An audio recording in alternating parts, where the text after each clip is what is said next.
সরোজিনী সবার চোখ এড়িয়ে রাগিনী চ্যাটার্জির কনসার্টে ঢুকে পড়ে।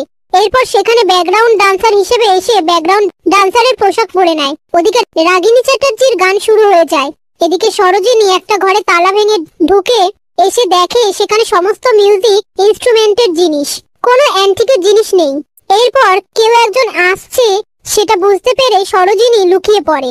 তারপর একটা ছেলে এসে হাতির দাঁত, পশুর চামড়া, মিউজিক্যাল ইনস্ট্রুমেন্টের ভেতর থেকে বের করে সেগুলো দেখে আবার তার ভেতরেই রেখে দেয়। আর এই সমস্ত কিছু আড়াল থেকে সরোজিনী দেখে নেয়।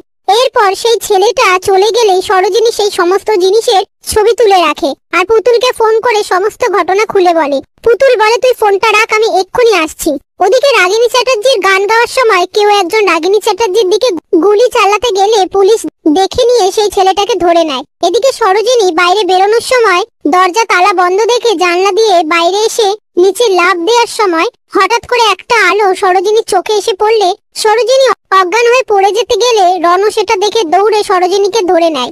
এরপর সরোজিনীর জ্ঞান ফিরে এলে রণ বলে, আপনি সুইসাইড কেন করতে যাচ্ছিলেন? সরোজিনী বলে, কে বলেছে আপনাকে আমি সুইসাইড করতে যাচ্ছি? আর আমাকে এভাবে ধরে রেখেছেন কেন? ছাড়ুন। তখনই রণ সরোজিনীকে নিচে ফেলে দেয়। সেই সময় কতগুলো ছেলের দল এসে রণকে বলে রাগিনী চ্যাটার্জির ওপরে গুলি চালানো হয়েছিল। এ কথা শুনে রণ দৌড়ে চলে যায়। তারপর সরোজিনী অ্যান্টিকের জিনিস যেই ঘরে রাখা ছিল সেখানে পুলিশ নিয়ে আসে। ঠিক তখনই রণ এসে বলে, কি হচ্ছে এখানে?